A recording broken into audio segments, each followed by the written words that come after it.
The storm over the Crimson Plains never ended. It moved like a wounded beast across the skies, spreading ash and lightning over the towers of glass that still stood among the ruins. The wind carried the scent of iron and sorrow. The great city of Virelth had once been the heart of the alien empire. Now it was a grave of silence, watched only by drones that floated like ghosts through the air. The human walked alone through that dead city. His name was Kale. A soldier once, a wanderer now. His armor was scratched, his face hidden under the dust of 100 battlefields. He had come searching for a rumor, the rumor of a queen kept alive in a cage beneath the ruins, a queen of a race that once ruled the stars and now lived in chains. He descended. Through the shattered floors of the palace, the halls whispered with echoes of voices that no longer existed. His boots crushed ancient petals that had turned to dust. Centuries of decay clung to everything, and yet there was still beauty carved. Into every wall he could see where alien hands had shaped the stone with care, where golden symbols told stories of love and betrayal and endless wars between the stars. Kyle reached the lower chambers where the air grew colder. The hum of old machines pulsed faintly beneath his feet. A blue light flickered from ahead, illuminating the corridor. He followed it, his hand resting on the hilt of his blade. The deeper he went, the more he felt the presence of something alive. Something waiting. The last. Dactyr stood before him. A gate of obsidian metal, engraved with runes that still glowed faintly with alien energy. He touched the surface, and the symbols flared to life as if recognizing his warmth. The gate opened slowly, releasing a whisper of air that carried the scent of starlight and sorrow. Inside the chamber, the light was dim, but his eyes caught the figure in the center. She sat upon a dais surrounded by chains of light. Her skin glowed like silver. Her hair floated softly, as if moved by a breeze unseen. Her eyes were closed, but the moment Kale stepped inside, they opened and met his. He froze, for in that gaze there was the weight of worlds. The alien queen spoke, her voice soft and steady, like the echo of a forgotten melody. Who enters the tomb of the fallen crown? Kale took a breath and stepped closer. I am no enemy. He said I came because I heard your name whispered by those who still dream of the stars.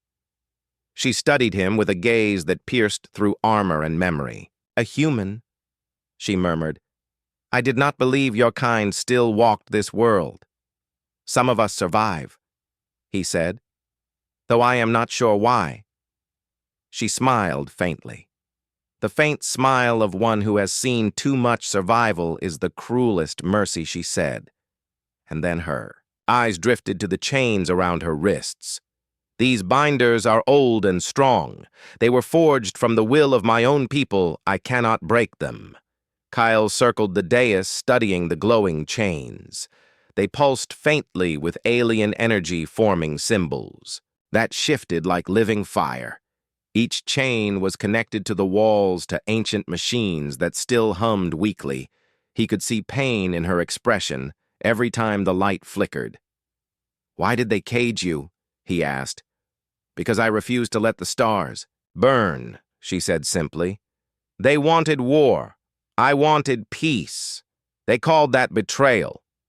He stepped closer, ignoring the hum that rose from the walls. Then you are no traitor, he said. You are a prisoner of those who feared you. Her eyes softened. And what are you, human soldier? Are you a savior or just another wanderer seeking redemption in a lost world? He hesitated.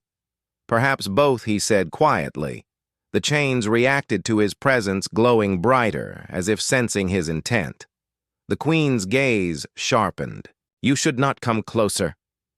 They are bound to the essence of my life. If they break, they may take you with them. Kale smiled faintly. I have walked through death before, he said. What is one more step? He reached for the nearest chain. The light burned against his glove. It seared through the metal and into his skin. Yet he did not let go. The air filled with a low hum that shook the chamber. The queen's eyes widened as ancient runes across the walls began to awaken. "Stop!" she cried. "It will destroy you." But he did not stop. He pulled with all his strength, and the chain shattered into 1,000 shards of light. The hum became a roar that shook the foundations of the palace. The machines around them burst with sparks. Kale fell to one knee, his hand blackened by the energy. The queen gasped, and for the first time in centuries, one of her bonds was gone. She looked at him with disbelief and something else, a spark she had forgotten. "You are insane," she whispered. "Perhaps," he said, "but sometimes insanity is the only way to defy fate." He looked at his burned hand. The pain was real, but so was the strange light now spreading from his veins. The same light that glowed from the broken chain. The energy had marked him, linking his life to hers. She could feel it too. A thread of connection invisible but undeniable. "What have you done?" she asked, her voice trembling. "Set destiny in motion," he said. The chamber trembled again. A voice echoed through the air, mechanical and ancient, unauthorized. "Breach detected, containment integrity at 20%. The drones above the palace stirred their wings of steel, unfolding as they activated defense mode. Kale looked to the queen.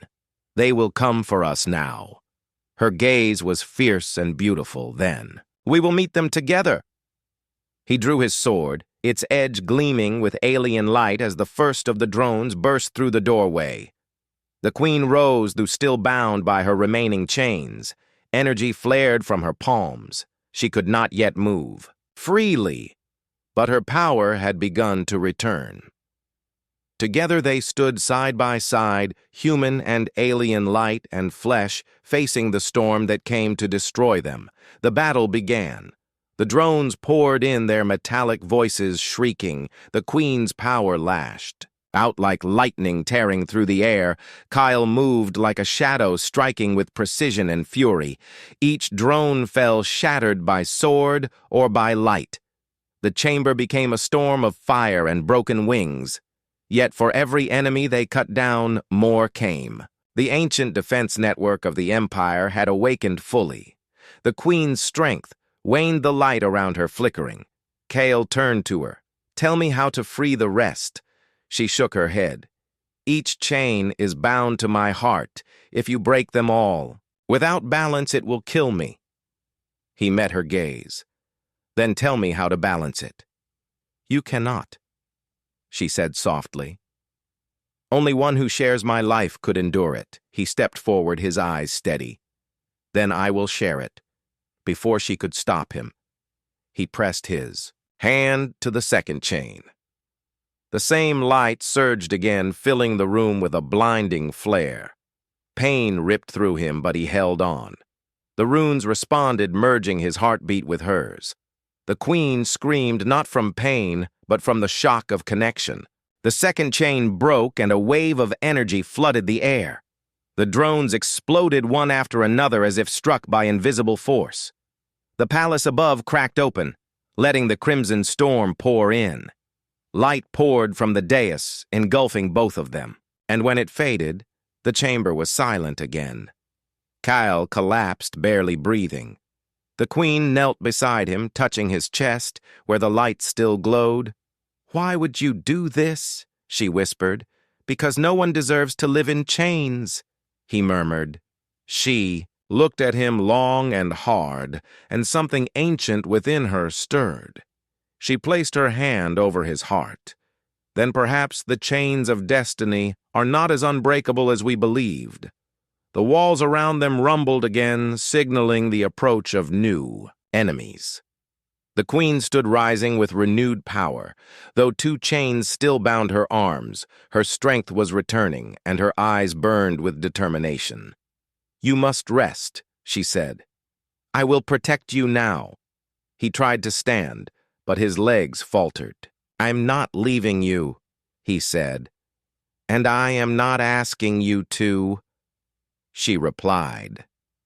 She turned to face the entrance where the stormlight flickered and shadows moved beyond it. Her voice carried the authority of a ruler reborn.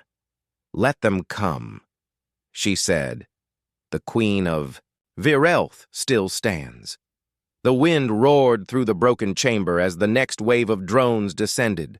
The light of battle rose again, and as it did so, too, did the bond between the last human soldier and the last alien queen.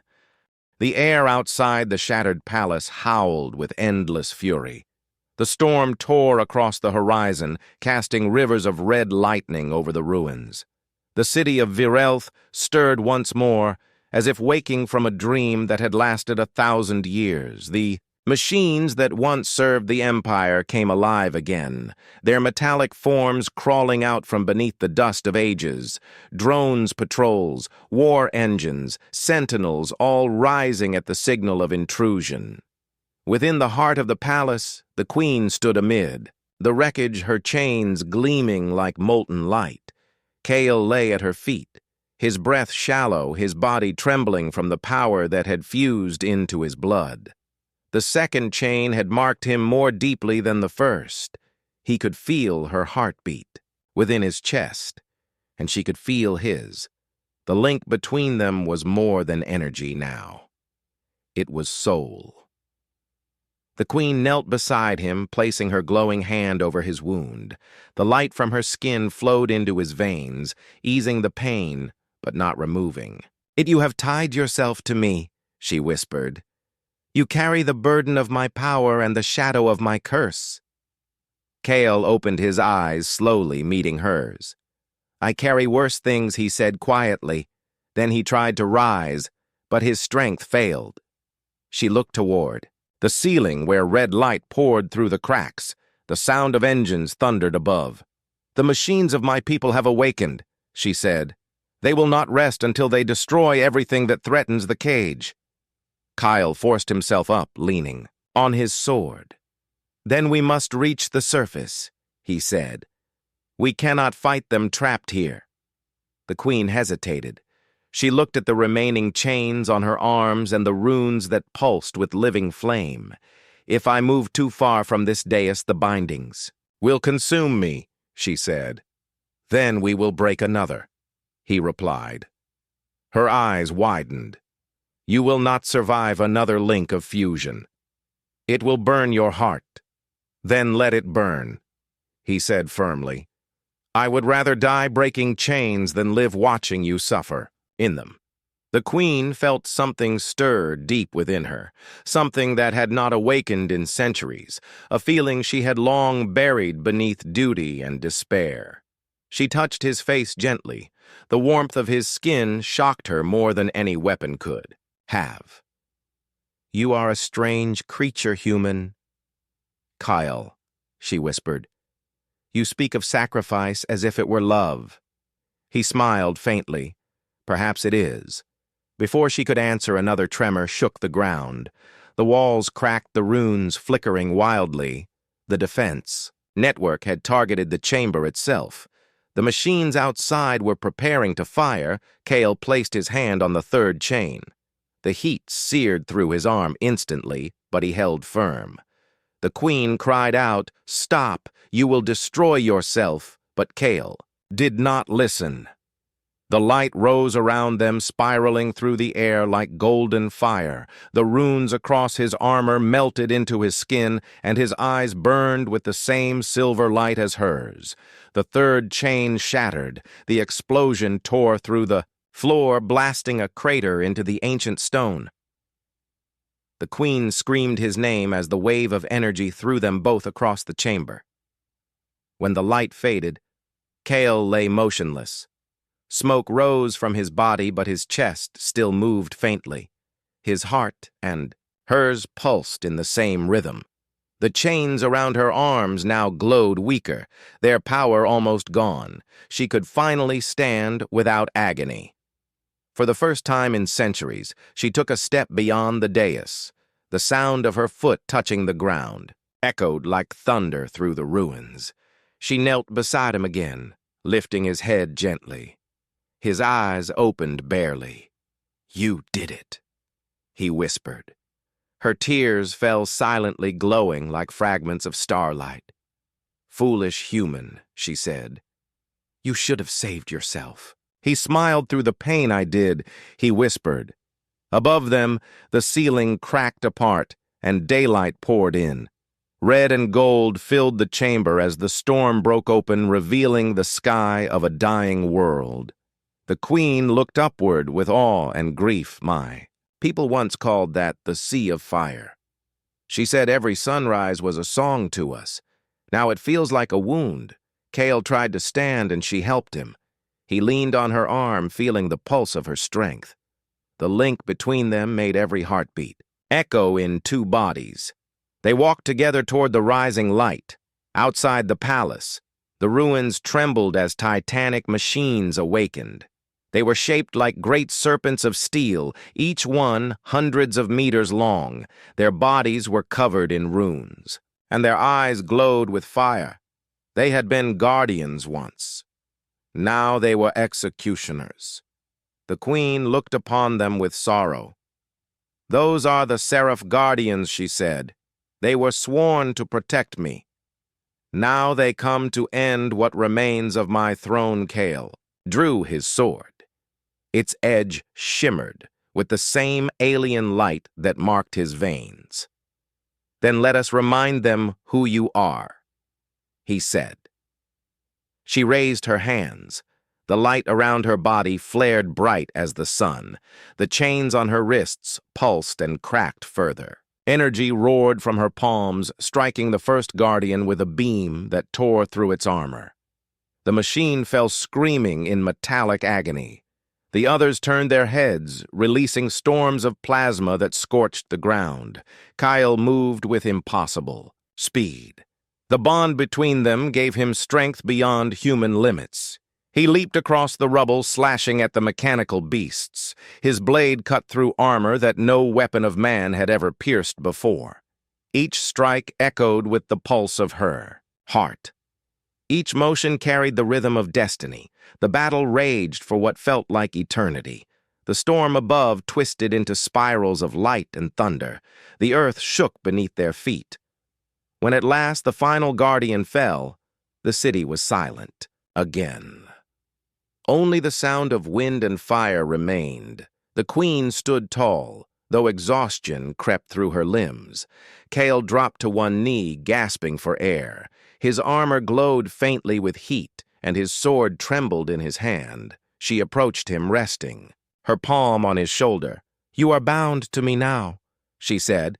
"If one of us dies, both will fall. Our lives are one." He looked up at her, then smiled weakly. "Then we had better both live." For a moment they stood there in silence. The ruins around them glowed, faintly, as if recognizing their union. The runes on the walls shifted, forming new symbols. Symbols that had not been seen since the beginning of her reign. The queen turned to look toward the horizon, where the red sun hung low over the wasteland. Beyond that sun lay the remains of her empire scattered across the stars. She could feel the faint call of something ancient, something waiting. "There are others," she said softly. "Others who will feel that the cage has been broken. They will come for us." Cale nodded. "Then we will face them," he said. She turned her eyes toward him, and for the first time smiled. Not as a queen, but as a woman. "You speak as if you were born to defy fate." "Maybe I was," he said. "Or maybe I just never learned to accept it." They began to walk through the ruins toward the outer city. The storm had calmed, though lightning still danced far away. The streets were lined with the remains of alien statues, half buried in dust and ash. The queen ran her fingers along one of them. The face was her own, carved long ago when she was still mortal. The statue's eyes were filled with rain and reflection. "I remember the day this was made," she whispered. "My people believed I was eternal. They were wrong." Kyle looked at her. "You are still." Here, that is eternity enough. She turned toward him, studying his face. The scars, the determination, the faint light that still flickered within his eyes because of her power. She realized then that destiny had not brought him to her by chance. The chains had been waiting for someone who could bear them, and that someone had arrived. As they reached the outer gate, the wind changed. It carried a new scent, the smell of metal and movement. The queen's eyes narrowed. "They are coming," she said. "Not machines." "This is different." Cale looked up to see lights descending from the sky. Dozens of ships, sleek and black, shaped like wings of stone. They bore the insignia of the Dominion, the remnant of the alien empire still alive among the stars. The queen's expression hardened. The Dominion were her former council, the ones who had betrayed her and sealed her away. "They have come to reclaim the throne," she said, "or destroy what remains of it." Kyle raised his sword. "Then we meet them together again." She looked at him and nodded together. The ships landed upon the ruins, releasing waves of soldiers. Their armor gleamed darkly, their faces hidden behind masks of silver. They marched in perfect silence surrounding the palace. The commander stepped forward, his voice cold and hollow. "Sovereign of Virelth, you were declared lost. You should have remained so." The queen stepped ahead, her chains still glowing faintly. "You forgot who forged those chains," she said, "and who can break them." The soldiers raised their weapons. The commander gave the order. Fire! A storm of energy bolts erupted across the plaza. Kyle moved instantly, placing himself before her. His sword flashed, deflecting the blasts. The queen raised her arms, sending a wave of pure light outward that shattered the ground and knocked the soldiers back. The shockwave tore through the ruins and reached the ships above. The Dominion forces regrouped quickly, forming energy barriers. The commander shouted, "Orders for containment. Form the hex net. Die is unstable." Kale turned to her. "The fight will never end," he said. "Then we will make it end," she replied. She raised her arms high, and the last two chains upon her wrists flared with light. Kale realized what she was about to do and reached for her hand. "No," he shouted. "You will die if you break them alone." She looked at him, her eyes glowing with starlight. "Then hold on to me." He took her hand. Their hearts beat as one. The last chains broke with a sound that shook the heavens. A column of light rose from the ruins, stretching into the storm above. The sky split open, revealing stars unseen for centuries. The Dominion ships were thrown aside by the surge of energy. The soldiers fell to their knees, blinded by the brilliance when the storm had ended. Yet the air still trembled with power.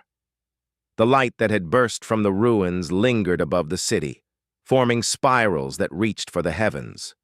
The queen stood among the fallen soldiers of the Dominion, her eyes burning like two suns of silver. Kyle stood beside her, his body healed by her gift, though his strength was not yet whole. He could still feel her pulse in his blood, as if their hearts had merged into one rhythm. The Dominion soldiers who remained standing lowered their weapons. Some looked upon their queen with awe, others with fear. None dared move until their commander spoke.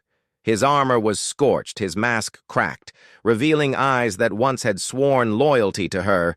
"You should not exist," he said, his voice shaking. "You were erased from the archives. You are a ghost of the past." The queen stepped forward, her bare feet touching the shattered stones of her palace. "I am no ghost," she said. "I am the memory that breathes again, and you are the children who forgot their mother." The commander fell to one knee, the weight of her gaze breaking his will. The other soldiers followed one by one until the entire army bowed before her. The wind carried the faint sound of their armor shifting as they bent. In surrender, Kale looked at her silently. The sight was both terrible and beautiful.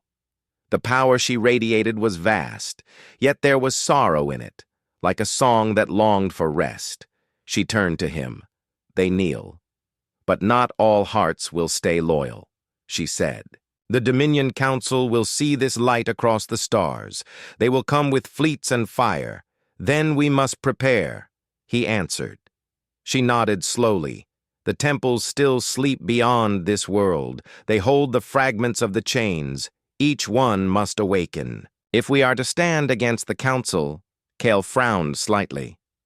"What are these temples?"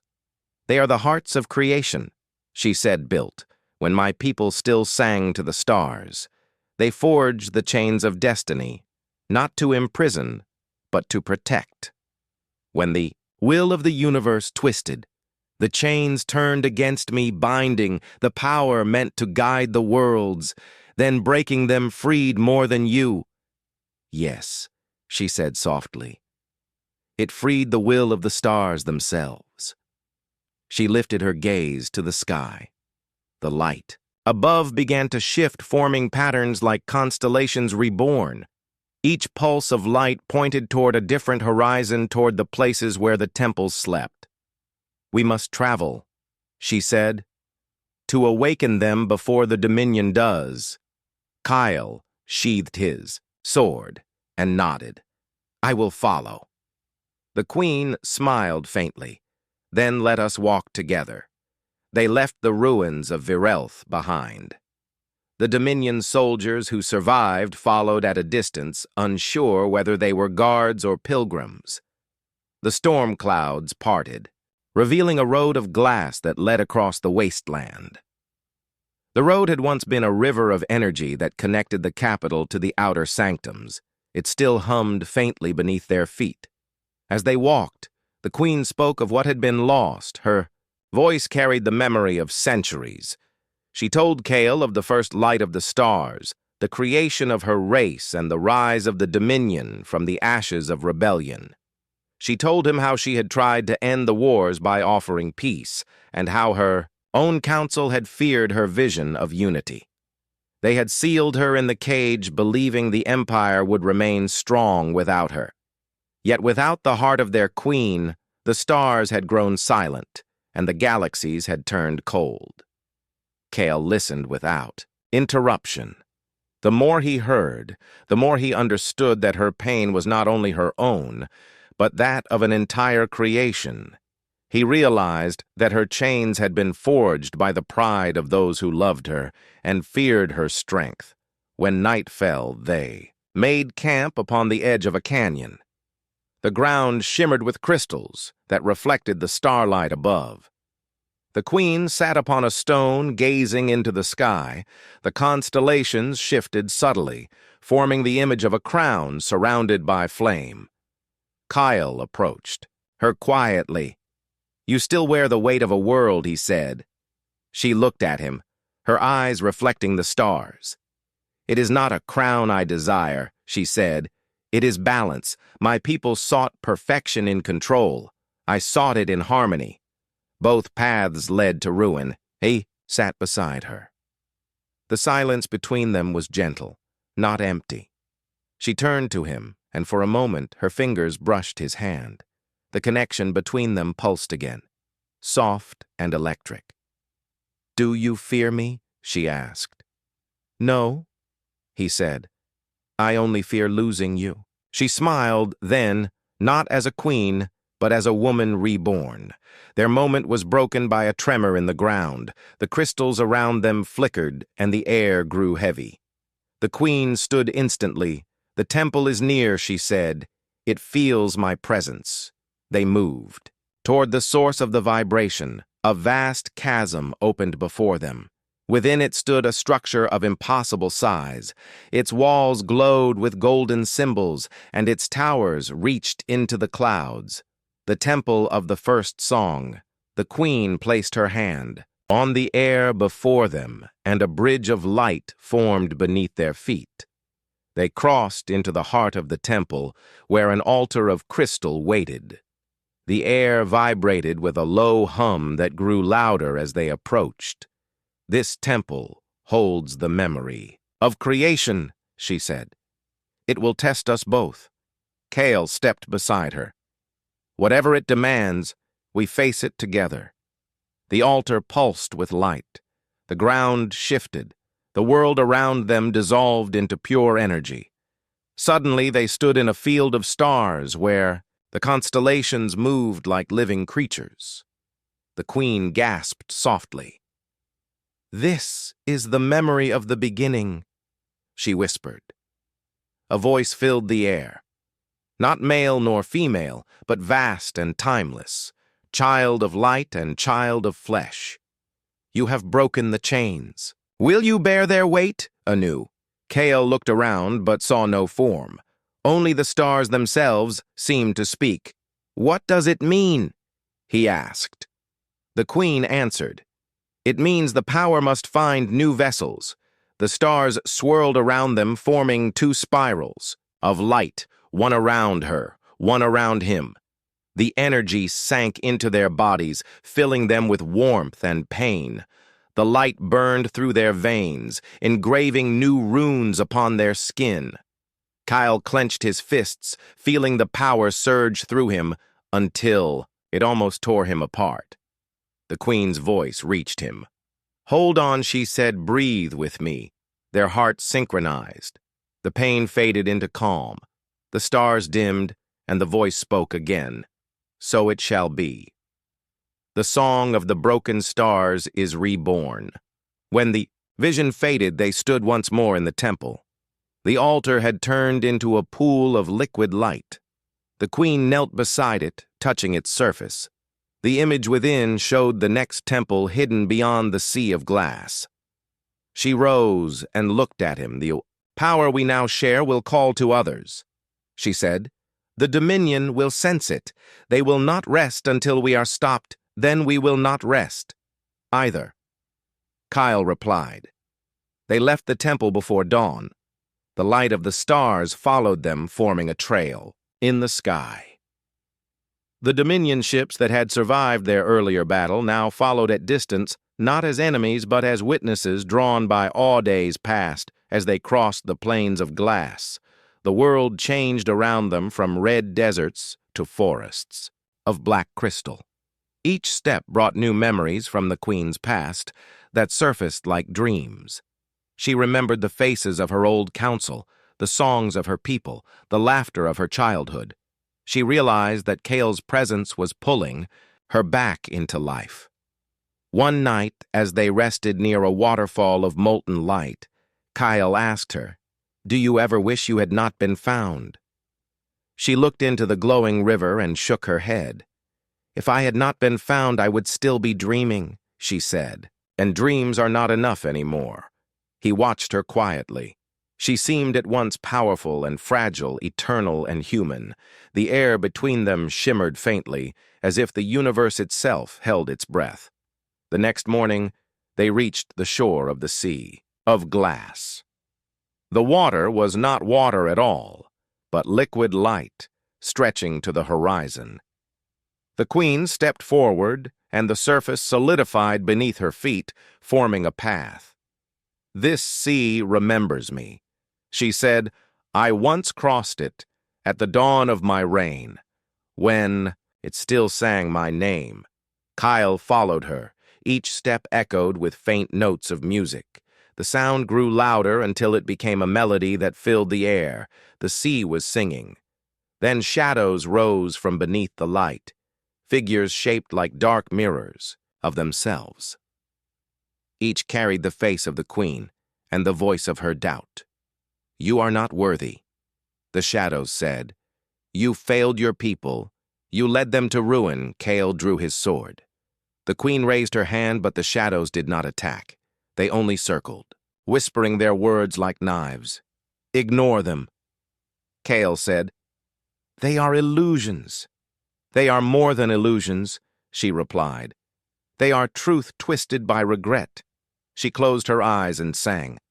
A single note filled the air, pure and strong. The shadows screamed, as the song cut through them, dissolving their forms into light. When it ended, she fell to her knees. Kale caught her before she hit the ground. "You are weakening," he said. No, she whispered, only remembering. They continued across the sea until the next. Temple rose from the horizon, a colossal spire made of translucent crystal. Its top vanished into the clouds. The queen looked at it with recognition. "This is the Temple of Echoes," she said. "The place where destinies intertwine." Kale smiled faintly. "Then, let us see what song awaits us there." The storm above the citadel had not faded for 3 days and 3 nights, and the alien skies tore apart as if the heavens themselves were weeping for what was to come. The humans stood beside the alien queen upon the ridge of broken towers, their hands bound by golden light that was neither a chain nor a curse, but the symbol of a bond forged beyond war. The armies below had halted their battle for both. Sides now watched in silence, unsure whether they were witnessing peace or destruction. The queen turned to the human, her silver hair flowing in the wind, her eyes glowing faintly, with that strange light of her royal blood. She said softly, "Do you still wish to walk beside me even if the stars themselves forbid it?" He nodded without hesitation, his armor cracked and his face marked with dust and blood. He said, "I did not come to obey the stars, I came to change them." The great chains that had once held her throne together began to tremble as if hearing those words.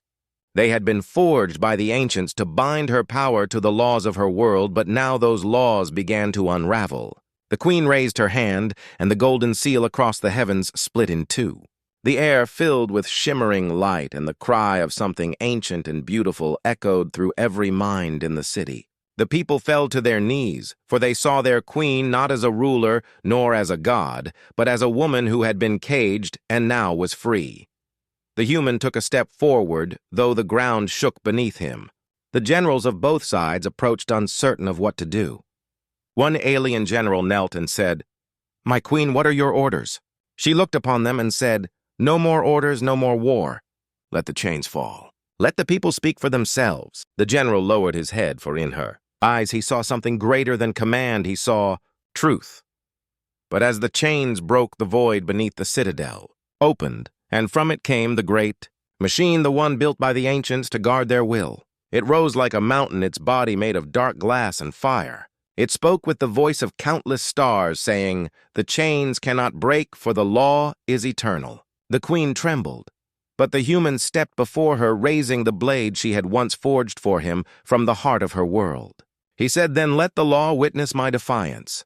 The battle that followed was not between armies, but between eras. The human struck against the machine, while the queen poured her power into the blade, each strike shaking the pillars of creation. The machine roared, tearing through the earth, yet with each wound it suffered, the stars above grew brighter as if cheering for the end of their long silence.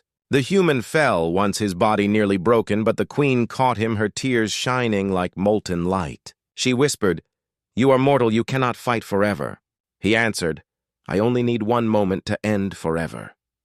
He rose again, the last of his strength burning within him. He drove the blade into the heart of the machine, and the queen placed her hand over his, guiding the strike. Together they shouted words no one had spoken since the dawn of their worlds, and the machine shattered like glass, the light bursting through every shadow. The citadel collapsed, yet no one was afraid, for they knew the age of chains had ended. When the light faded, the human lay on the ground, his armor gone, his breath faint. The queen knelt beside him, holding his hand against her heart. She said, "You have broken the law of destiny. You have freed me. What will you ask in return?" He smiled weakly and said, "Just promise me you will never be caged again." She nodded, tears falling upon his face. Then she leaned down and kissed him, and the golden bond between them flared so bright it lit the night like dawn. The people watched as the two figures rose together in the light. The human's wounds healed not by magic, but by the will of the queen herself. The light wove through them until they became one heartbeat, two souls beating in harmony. The alien sky turned blue for the first time in centuries, and the winds calmed as if the planet itself had taken a deep breath of freedom. Days passed. The new city rose upon the ruins, not built of gold or command, but of hope. The queen and the human walked among the people without guards or crowns. They rebuilt the world hand in hand, teaching both alien and human the meaning of unity. Children played in the streets where once soldiers marched. The stars above burned brighter now that the chains were gone. One evening, as the sun sank into the horizon, the queen looked at the human and said, "Do you ever wonder if destiny still watches us?" He smiled and said, "Perhaps it does, but now it smiles." She leaned against him, her silver eyes soft. "And if one day it comes again to bind us," he shook his head, "then we will break it again." And so the legend spread across the galaxies of the queen who was freed by a human and of the man who reached into a cage, not to conquer but to save. The story lived on not as a tale of power, but of choice, for in every world there are chains waiting to be broken, and in every heart there is a spark strong enough to break them. The night sky shone brighter than ever that day, and somewhere in that endless sea of light, two souls stood together, their hands intertwined, their gaze upon the stars they had freed.